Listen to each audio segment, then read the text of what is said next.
Anteriormente, em Brasil Império. Independência ou morte! E foi aí que começou o primeiro reinado. O primeiro reinado foi considerado de caráter absolutista, ou seja, um poder absoluto nas mãos do imperador. Com seu exército destruído e sem ter apoio do povo, que já estava cansado de suas regras, Pedrinho resolve abandonar seu trono e voltar a Portugal. Mas depois do primeiro reinado, vem o segundo reinado? Não, na verdade tem uma grande treta. Dom Pedro II era menor de idade e não poderia assumir o trono.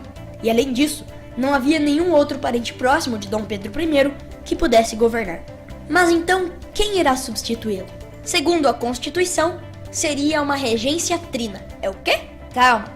Isso significa que deveriam ser eleitos, numa assembleia, 3 pessoas para governar o país. Mas aí veio outra treta. A assembleia estava em recesso. Então os poucos parlamentares que estavam presentes tiveram que se virar nos 30 para eleger temporariamente esses 3 carinhas. Foi a regência trina provisória. E por causa de todas essas tretas, o período regencial é considerado um dos períodos de maior instabilidade, ou seja, confusão política. Mas e aí, rolou a regência? Sim, a regência trina provisória foi formada por Carneiro de Campos, Campos Vergueiro e Francisco de Lima e Silva. Mas eles ficaram por pouco tempo, pois logo que possível foi eleita uma reunião com toda a Assembleia para eleger a regência trina permanente, em que se elegeram Braulio Muniz, Carvalho Costa e o único reeleito, Francisco de Lima e Silva. Mas lembra que eu falei que esse foi um dos períodos mais bagunçados do Brasil? Então, por causa da bagunça, o povo começou a ficar doidão e a se revoltar contra o governo. Mas até que algumas ideias dos revoltosos eram legais e foram importantes para a formação da democracia que temos hoje. Então, bora dar uma olhada no que esses carinhas pediram?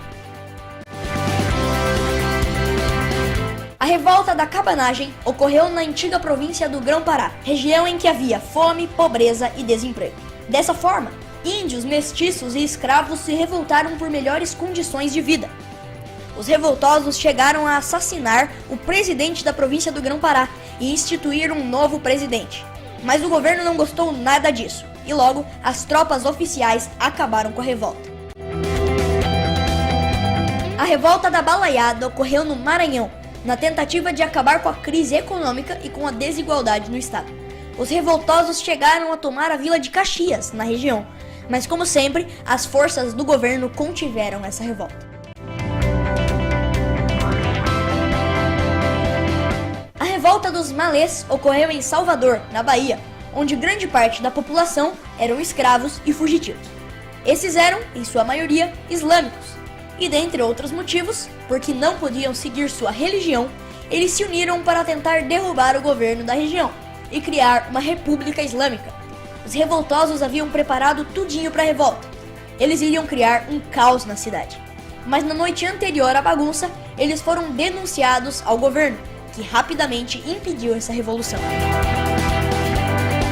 A Revolução Farroupilha ocorreu no Rio Grande do Sul, onde a elite agrária, ou seja, os grandes produtores rurais, se descontentaram com os altos impostos que eram cobrados sobre os seus produtos e pediam a sua diminuição.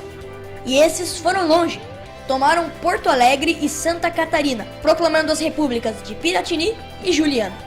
Para conter essa revolta, as forças oficiais tiveram que abaixar os impostos. A revolta da Sabinada ocorreu na Bahia.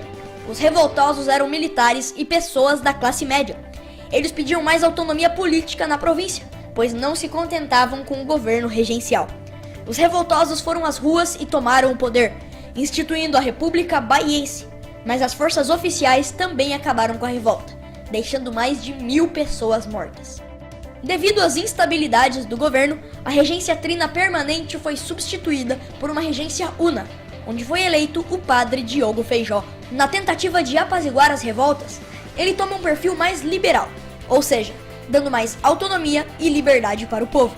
Mas ele não consegue conter todas as revoltas e, devido à pressão, renuncia, o que dá início à regência una de Araújo Lima, que adotou um perfil conservador, com algumas medidas opostas às de Feijó, que era liberal. Insatisfeitos, os liberais se unem ao povo para dar fim ao período regencial, através do golpe da maioridade, que consistiu em reconhecer Dom Pedro II como maior de idade aos 14 anos, o que dá início ao segundo reinado